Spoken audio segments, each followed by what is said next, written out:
Pierre, começando aqui, queria te ouvir então sobre como está terminando o ano de 2025, como foi o ano para a Monte Bravo, para o setor de investimentos e que balanço é possível fazer nessa reta final. Bom, primeiramente, Naka, é um prazer enorme estar aqui contigo. Realmente, para a gente é um prazer estar participando aqui do CNN Money. E vamos lá bater um papo aqui sobre como foi 2025, né? Estamos aqui na reta final do ano e já com um olhar e atenção muito voltado também para 2026. Eu espero poder contribuir um pouco aqui com as nossas visões. Bom, o ano de 2025, começando aqui para nós da Monte Bravo, tem sido um ano muito especial. Afinal de contas, marcou o nosso 15º ano, né? Então, Monte Bravo comemorou 15 anos de vida. É realmente um marco bastante especial para a gente, né? Começamos o negócio lá atrás, numa salinha pequena, de nem 40 metros quadrados, no interior do Rio Grande do Sul, na cidade de Santa Maria. E realmente imaginar que nós chegaríamos aqui sobreviver, né, no mercado tão competitivo que é o mercado financeiro, crescer e sobreviver aqui 15 anos já é algo que nos dá bastante orgulho. E esse ano foi especial por vários motivos, né? Marcou também o primeiro ano como a Monte Bravo já como corretora, como uma instituição financeira. Esse foi um processo que nós começamos a trabalhar desde 2021. No ano passado, ele realmente foi... nós demos o início nessa jornada, né? Colocamos realmente a corretora na tomada para funcionar e esse é o primeiro ano, então, que a gente está já sob esse novo formato, né, de instituição financeira, o que para a gente realmente é ótimo e até então tem sido até acima das nossas expectativas. E além disso, né, nós aproveitamos também esse novo momento aqui da empresa e na nossa visão também um novo momento do mercado financeiro, principalmente da indústria de assessoria financeira, de assessoria de investimentos, e foi um ano onde nós aceleramos muito numa conversa muito interessante de se ter com os clientes, que foi a conversa sobre o fee-based, né? Até para falar rapidamente o que é isso. Na indústria financeira, o modelo convencional, o modelo tradicional até então, é um modelo de remuneração através de spreads, de comissões, né? Esse é o modelo como a indústria, modelo vigente até então. E esse modelo, embora, óbvio, né, tenha sido até a forma como nós, Monte Bravo, temos iniciado a nossa jornada, nós sempre olhamos isso de uma forma muito atenta, estudando, procurando entender como é que essa nossa indústria de assessoria financeira, de assessoria em investimentos se desenvolveu em outros países, principalmente no mercado americano. E lá essa indústria hoje já é bastante diferente, né? No lugar desse formato da indústria, tanto dos bancos, das corretoras se remunerarem através desses spreads, desses comissionamentos, muitas vezes escondidos ali, onde o cliente não consegue entender e perceber qual é o real custo ao se comprar um determinado produto, né? Esse modelo novo, ele propõe uma relação diferente, né? Ao invés desses spreads, desses comissionamentos, dá lugar um modelo que a gente chama de fee-based, que nada mais é do que a cobrança de uma taxa fixa sobre o patrimônio do cliente, a título de remuneração, tanto da corretora quanto, obviamente, do seu assessor de investimentos. Esse modelo foi um modelo que a gente estudou de forma bastante aprofundada ao longo, principalmente dos últimos 2 anos. Começamos a testar aqui na empresa, ter essas conversas com o cliente. No início começamos de uma forma mais tímida, vendo como é que ia ser a reação dos investidores brasileiros, e aos poucos isso foi tomando forma e hoje nós estamos muito orgulhosos de já termos mais de 40% de todo o nosso volume, hoje quase 45 bilhões de reais desse montante que nós temos sob assessoria, já mais de 40% ao conhecer esse modelo decidiu fazer adesão, adotou esse modelo, uma nova forma não só de nos remunerar, mas também de se relacionar, eu diria, com a sua empresa prestadora de serviços nessa parte de assessoria financeira e patrimonial. Sobre essa discussão do fee-base ou da comissão, era uma discussão que a gente já ouvia há bastante tempo no mercado, mas era muito discreta. Te parece que o caso Master acaba acelerando, de alguma maneira, essa discussão, ou mesmo o interesse do cliente em, eventualmente, trocar a maneira de remuneração do seu portfólio? Teu ponto é perfeito. Eu adicionaria, além dessa questão de eventos de crédito que nós tivemos recentemente, o Banco Master, obviamente, ele chama atenção pelo volume, pelo tamanho realmente do evento que nós tivemos. Nós tivemos, ao longo dos últimos 2 anos, vários desses eventos de crédito, muito por conta do cenário desfavorável macro, né? A gente sabe que são poucas empresas que conseguem comportar dentro da sua estrutura financeira, carregar uma dívida, né, o custo de uma dívida estratosférico, como o que a gente tem percebido no Brasil ao longo dos últimos anos, né, com a taxa de juros nesse patamar de 15%, realmente você fere não só a lucratividade, mas realmente até a sustentabilidade de vários negócios. E isso realmente foi já trazendo alguns alertas aqui para os investidores. E aí chegamos, sim, agora, nesse final de 2025, ao episódio do Banco Master, onde a gente tem realmente um acionamento por parte do FGC inédito aqui no Brasil. Isso traz realmente para essa conversa, traz à tona essa discussão sobre os incentivos que permeiam a indústria financeira, e associado a isso a gente tem também um outro passo que ainda talvez não tenha se manifestado tanto, mas que eu tenho certeza que vai ser um outro divisor de águas para esse tipo de conversa que a gente tem falado, para esse novo modelo, que é até a instrução da CVM 179, que prevê realmente um nível de transparência, né, que determina que trimestralmente todos os investidores devem receber um relatório mostrando, ali dando ciência para o investidor de quais foram os custos incorridos em cada uma das transações que esse investidor foi fazendo ao longo do trimestre. E eu tenho certeza que isso também vai ser um divisor de águas, porque basta olhar o que já aconteceu lá fora, nos Estados Unidos, em 2008, depois da grande crise financeira.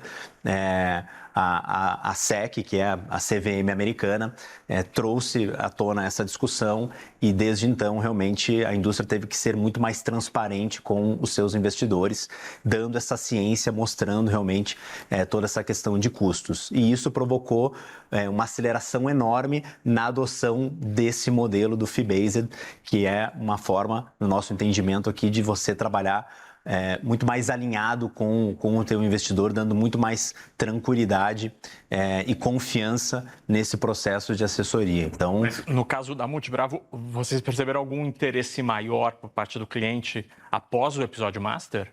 Nós percebemos, acho que isso realmente traz para alguns que ainda estavam... Nós tivemos várias situações de clientes que tinham conhecido esse modelo, nós tínhamos levado essa proposta para eles há algum tempo atrás, 6 meses atrás, 1 ano atrás, e agora vendo isso, mesmo investidores que não tinham exposição ao Banco Master, eles, olha, poxa, talvez realmente esse formato ele seja mais interessante para mim, eu acho que eu vou dormir mais tranquilo. No fim do dia, eu costumo dizer isso, né? Não existe talvez um modelo melhor ou pior, existe aquele modelo que vai fazer com que o investidor durma mais tranquilo em relação à sua carteira de investimentos.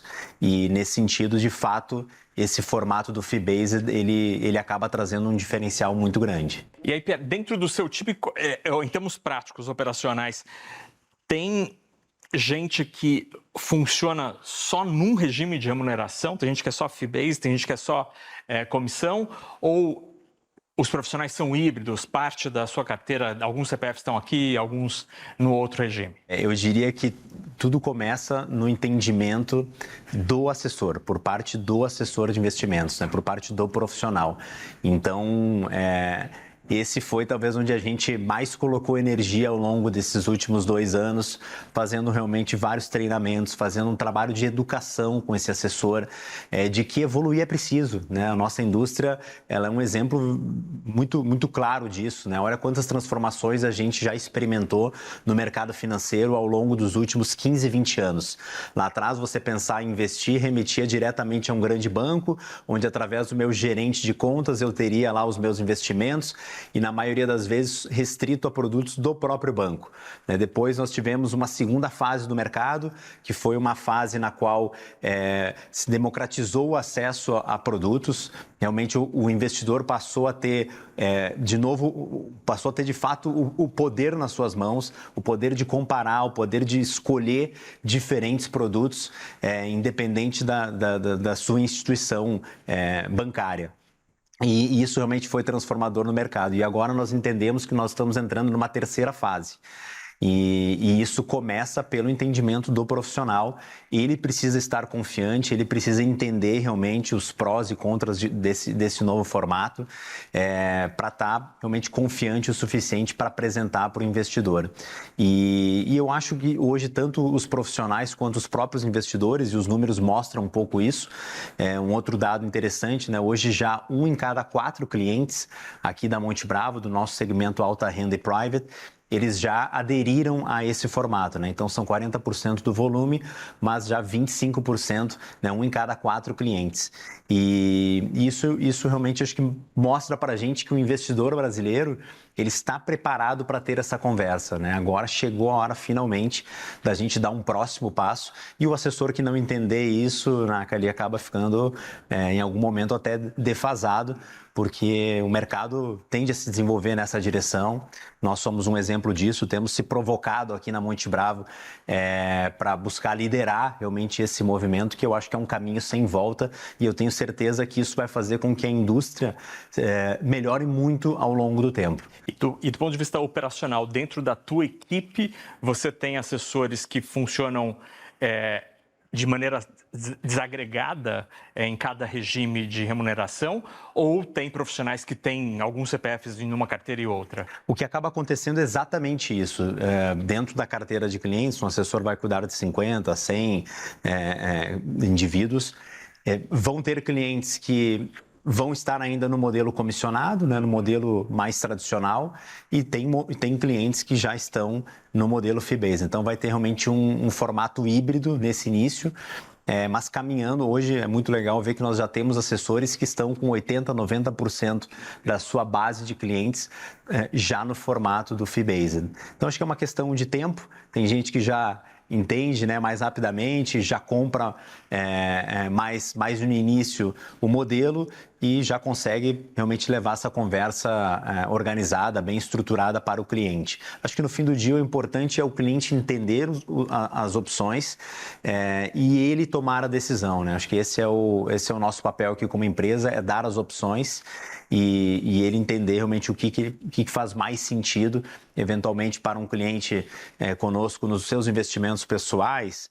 Ele vai preferir estar no modelo fee-based, talvez para a sua empresa, que vai fazer realmente algumas operações mais de giro, né, de gestão de caixa, de liquidez, talvez ele no primeiro momento prefira seguir como ele estava. E está tudo bem, né? Eu acho que o importante é levar as opções, mas o assessor hoje trabalha nesse formato híbrido, né? Então dando poder de escolha para o cliente, para que ele escolha o que é melhor para ele naquele momento. Isso é muito interessante porque tem clientes que nós apresentamos muitas vezes há 8 meses atrás, 10 meses atrás, 1 ano atrás, e agora que ele começa também a ver mais a indústria como um todo se movimentando nessa direção, ele volta para a gente, eu queria voltar a conversar sobre aquela ideia, aquela proposta que vocês me fizeram, sobre aderir a um formato de taxa fixa, e aí faz a adesão. Então, acho que isso realmente já tem sido alguns dos aprendizados dentro dessa jornada.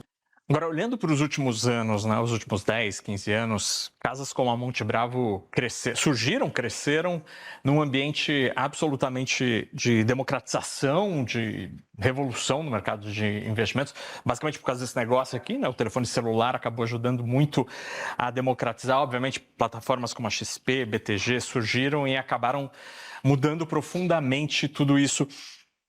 Muito se cresceu até agora, né? O mercado cresceu muito. Ainda há espaço para continuar crescendo, ou a gente está chegando num momento meio que de rouba-monte, né? Então, uma casa pega o cliente que já está em outro lugar, ou ainda é possível crescer com dinheiro novo? Eu te diria que ainda há bastante espaço, principalmente no que diz respeito ao crescimento do número de profissionais. Quando a gente olha a indústria lá fora, nos Estados Unidos, é uma indústria composta por centenas de milhares de profissionais. É até legal que os Estados Unidos está num outro momento, os Estados Unidos está num momento onde hoje as pessoas estão se aposentando e eles estão com dificuldade de trazer novos profissionais para o mercado. Eu vejo aqui ainda um espaço enorme para que novos profissionais, tanto aí eu falo assessores, quanto os próprios consultores de investimentos, que têm ganho também bastante espaço, principalmente de 2 anos para cá. Tem uma outra forma de atuação dentro do mercado de assessoria e que também começou muito tímido e agora vem ganhando cada vez mais espaço. Hoje nós temos pouco mais de 24, 25 mil assessores de investimentos no Brasil. Quando a gente olha o número de gerentes bancários, a gente tem aí tranquilamente de 8 a 10 vezes mais no mercado financeiro. Então eu sou muito confiante em relação a isso. Agora, é uma outra fase. O profissional que entrar, ou mesmo para quem já está nessa indústria, se ele apostar meramente naquilo que já deu certo lá atrás, muito provavelmente ele vai ter dificuldade de crescer e seguir ganhando espaço. Isso por um motivo muito simples. Todo esse crescimento que o mercado financeiro teve nesses últimos 15, 20 anos, o surgimento das plataformas que você comentou, a resposta dos bancos também, porque os grandes bancos não ficaram parados também. Foram aos poucos fechando um pouco desse gap que realmente apareceu quando as plataformas começaram a operar. Então, acho que se o profissional realmente apostar somente naquilo que deu certo para trás, não entender que o jogo é outro, que o cliente está mais exigente, ele naturalmente vai ficar para trás. E por isso que um tema que nós temos levantado muito aqui na empresa é o tema de profissionalização, de qualificação. Um dos nossos principais planos aqui para 2026, realmente uma linha aqui de investimento bastante expressiva da empresa é investir no nosso time. Um exemplo disso é um incentivo, um investimento que nós vamos fazer para obtermos novos 50 CFPs, termos mais 50 profissionais novos, com essa certificação do CFP, que é realmente uma certificação que traduz muito dessa nova fase do mercado. Ela sempre foi uma certificação relevante, mas agora ainda mais, no momento onde você precisa ter outros tipos de conversa e não falar somente sobre produtos, e sim sobre o planejamento financeiro do cliente como um todo.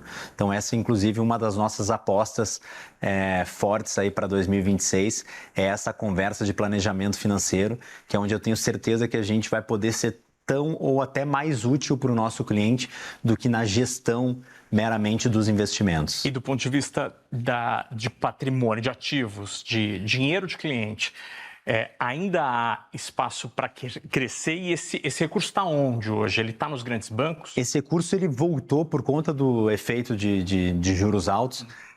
De fato, os grandes bancos acabam tendo uma vantagem, que é a emissão de títulos bancários, os conhecidos CDBs, LCAs, LCIs, LIGs, que mais recentemente também passaram a incorporar esse cardápio de produtos bancários.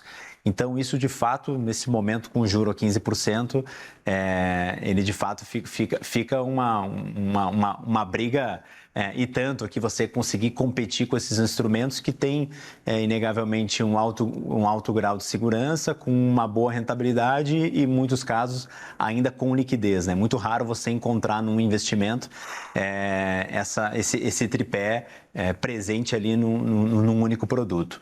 Só que esse cenário ele vai mudar, E aí, nesse cenário, eu acho que volta a mexer bastante essa questão de rouba-monte, que você comentou. Naturalmente, aqui, grande parte dos recursos seguem dentro dos bancos, então exemplo do que já aconteceu lá atrás é sim aonde nós mais esperamos trazer, adquirir novos clientes e novos recursos. E é claro que as próprias plataformas, corretoras, as casas, os multifamily offices também que experimentaram um crescimento, acho que realmente é uma batalha muito acirrada, talvez um nível de competição que a gente nunca tenha visto antes no mercado, e o que no fim do dia é muito bom, porque porque realmente o cliente está mais valorizado do que nunca, ele tem realmente o poder de escolha, ele pode realmente olhar diferentes propostas e escolher aquela que for melhor para os interesses dele, é isso que a gente aposta. E aí, nesse cenário, me parece natural que aí, exercitando aqui um pouco mais de futurologia, vamos dizer assim, é natural que ao longo dos próximos anos deva se intensificar no mercado aqui também um processo de consolidação. A Monte Bravo, de certa forma, tem sido exemplo disso. Né? Ao longo de 2020 para cá, nos últimos 5 anos, nós já adquirimos 7 operações. Então, isso é um exemplo, realmente é um mercado onde cada vez mais você ter tamanho é importante. É importante porque você consegue oferecer mais serviços para o teu cliente, você consegue ter um time multidisciplinar, ter uma equipe realmente com diferentes conhecimentos, diferentes experiências, e isso tudo colocado a serviço do cliente. Né? Tá muito claro para mim que você precisa fazer mais e melhor pelo teu cliente hoje se você quiser realmente ser competitivo e crescer nesse mercado. E onde que vocês hoje observam e analisam potenciais aquisições? É um recorte por segmento, por nicho, geográfico? Que tipo de ativo vocês estão observando? Hoje a gente olha principalmente nas operações nas praças onde nós já temos presença física. Hoje nós estamos presentes em 10 cidades, entre elas as maiores capitais. Então, o nosso plano hoje é crescer nessas operações, é torná-las mais robustas. É claro que a gente olha também buscando em que outras praças a gente poderia ter presença, onde poderia fazer sentido, mas a nossa prioridade hoje é crescer nisso. E aí olhamos diferentes, o espectro aqui ele é bastante amplo, mas a nossa preferência é por operações que já tenham um fit, né, que busquem atender o mesmo perfil de cliente que o nosso.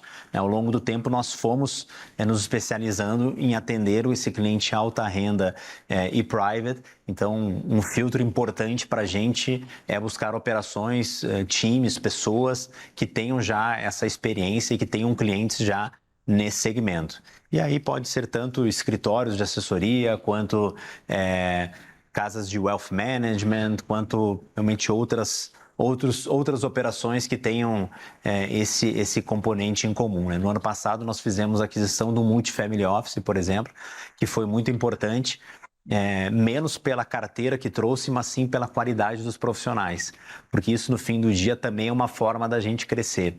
Ao trazermos bons profissionais aqui para Monte Bravo, isso se reverte naturalmente em mais crescimento para a gente ao longo do tempo. Então, mais do que somente carteira de clientes, o que a gente sempre olha quando vamos analisar um M&A é isso, né? Quem são as pessoas?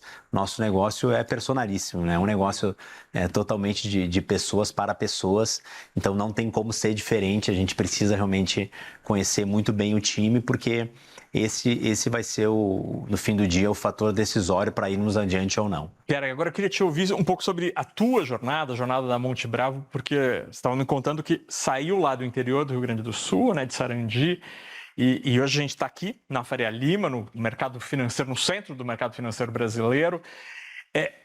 Como é que foi essa jornada? Isso é um pouco o símbolo desse processo de democratização que a gente vive. A que você consegue atribuir esse sucesso na jornada? É uma coisa da tecnologia que possibilitou a popularização desse mercado? São as pessoas? É o relacionamento comercial? Qual é o segredo para crescer e se estabelecer? Olha, eu acho que por uma série de fatores, assim, né? Primeiro de tudo, que eu nunca me imaginei empreendendo, venho de uma família de funcionários públicos e meu primeiro e único emprego também foi num concurso do Banco do Brasil. Foi o meu ingresso no mercado financeiro, foi ali que eu acabei, embora estudante de engenharia na época, eu acabei me apaixonando logo cedo pelo mercado financeiro e aqui estou.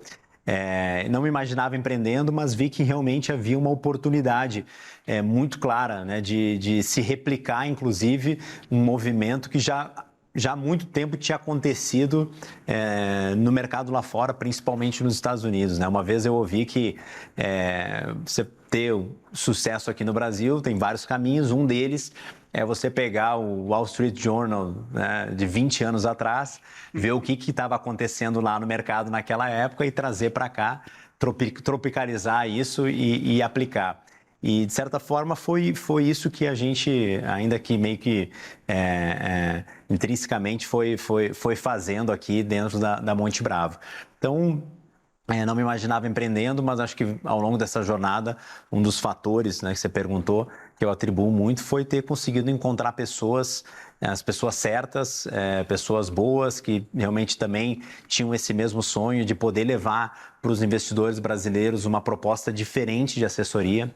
Nessa curta passagem por um grande banco me ensinou muito, né? Me ensinou coisas que eu deveria fazer e coisas que eu deveria fazer diferente. E foram nessas coisas que eu decidi focar. E o Brasil é um país incrível. Assim, o Brasil é um país dos empreendedores, né? Eu acho que tem realmente a gente tem um país inteiro aqui para ser construído. E eu acho que isso foi o que a gente conseguiu ajudar, pegamos carona nesse movimento. Tivemos a sorte também, sempre tenho que reconhecer isso, né? Assim, todo empreendedor ele tem que reconhecer. Tivemos a sorte de estar na hora certa, no lugar certo e trabalhamos muito, né? E aos poucos, né, tijolinho após tijolinho, sem buscar atalho, sem realmente querer, né, dar um passo maior que a perna, fazendo a coisa certa, a gente foi chegando até aqui. E hoje, de fato, assim, as ferramentas elas estão mais democratizadas, né? Quer dizer, principalmente graças ao avanço de tecnologia, AI em específico, realmente da onde você menos espera pode estar nascendo hoje, nesse momento, um próximo competidor que vai incomodar a nossa vida aqui da Monte Bravo, que vai realmente ocupar um espaço relevante no mercado. Então, acho que isso torna a nossa vida agora ainda mais difícil.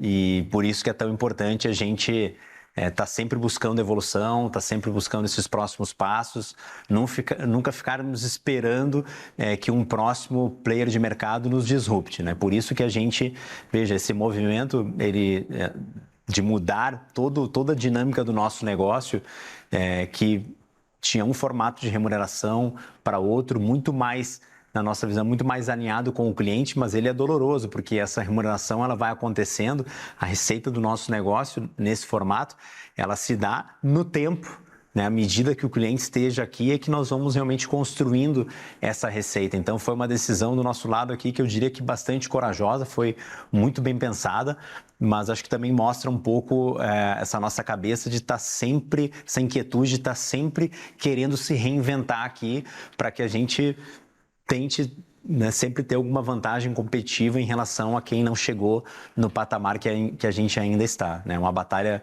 difícil, mas é preciso, né? A gente tem que estar se reinventando, senão alguém vai vir e vai fazer isso por nós. Agora, falando um pouquinho sobre 2026, você mencionou durante a nossa conversa que a expectativa de queda do juro deve deflagrar um movimento importante para o mercado de investimento, né? Que isso gera uma realocação de recursos. Então, isso é um gatilho para o crescimento. Ao mesmo tempo, 2026, obviamente, a gente tem as eleições presidenciais, isso acaba tendo uma influência sobre todos os outros aspectos. E muita gente diz que enquanto o juro cai no primeiro trimestre, isso ajuda o mercado, a dúvida sobre a eleição pode interromper esse processo. Qual é o piso da queda do juro e, olhando esses dois fatores que me parecem contraditórios, quem prevalece em 2026? Essa é uma ótima pergunta. Temos acompanhado isso tudo muito de perto aqui com o nosso time de análise, entender realmente o que são os movimentos que vão ditar os rumos do mercado no ano que vem. É fato que estamos diante daquela que vai ser a eleição mais acirrada, mais disputada, mais falada, né, desde a democratização. É muito difícil prever o que são os resultados disso. O que a gente enxerga é que, por um lado, né, temos um alento do cenário global. Então, primeiro trimestre, primeiro semestre, eu diria, a gente deve ter um vento favorável, né? Acho que nesse cenário um início de queda de juros é uma sinalização boa para a nossa economia, né, de que realmente esse período mais contracionista pode ter ficado para trás. Então, acho que a gente deve ter um primeiro semestre ali já um pouco mais favorável, dinâmica de mercado, favorecendo aqui o nosso mercado local, fechamento de juros. A gente tem falado muito sobre os títulos atrelados à inflação, que nesse cenário ganham preço, né? A própria Bolsa de Valores que, né, sem ninguém ver, foi subindo, atingindo novos recordes, e não me surpreenderia se a gente visse em algum momento do ano que vem também essa bolsa em patamar ainda mais elevado. É fato que a partir do segundo semestre, ou em algum momento já do segundo tri, realmente os olhares inteiros dos investidores do mercado se voltem para as eleições, e aí fica muito difícil realmente tentar se antecipar e querer se posicionar escolhendo, né, apostando o que vai acontecer lá em outubro. Então, nossa recomendação para os nossos investidores tem sido realmente cautela. A gente tem procurado aproveitar, feito alguns movimentos nas carteiras de forma tática para a gente aproveitar isso, né? Nos parece que tem uma distorção de preços aqui em vários ativos que podem se beneficiar, mas com parcimônia, porque em algum momento a gente vai ver, sim. Tivemos amostras recentes aqui no mercado de dias que realmente, de acordo com os ruídos políticos, realmente mexeram bastante com os ânimos. Então, é algo que a gente deve ver bastante aí ao longo principalmente do segundo semestre. E aí o que mais importante de tudo, né, a gente tentar capturar dentro do que vão ser essas narrativas, né, e discursos de campanha, é a gente entender o quão crível vai ser um ajuste fiscal no início de 2027. Isso, com todos os economistas, analistas, gestores que nós conversamos, é falado que o Brasil tem um encontro marcado, que é no início de 2027, e a gente realmente agir para colocar a casa em ordem, porque a trajetória nossa de dívida PIB, ela realmente está indo numa linha que já não se sustenta hoje, e imagina num patamar onde isso ainda é crescente. Então, acho que o mercado vai olhar muito, ou deveria olhar muito, para essas propostas e ver realmente quem vai ter algo crível nessa questão de ajuste fiscal. E aí eu acho que o mercado começa a fazer preço em cima disso também. Se a gente não tiver uma trajetória de dívida PIB que realmente ancore as expectativas e que a gente entenda que nós vamos ter ajustes em algum momento, aí sim a gente pode ver talvez esse ciclo de corte de juros ter sido mais temporário do que a gente gostaria. A gente pode ver, né, o próprio câmbio também sofrendo aí desvalorizações. Então é um cenário que, de tudo, talvez é o que mais nos preocupa, é onde a gente mais está preocupado em acompanhar ao longo de 2026.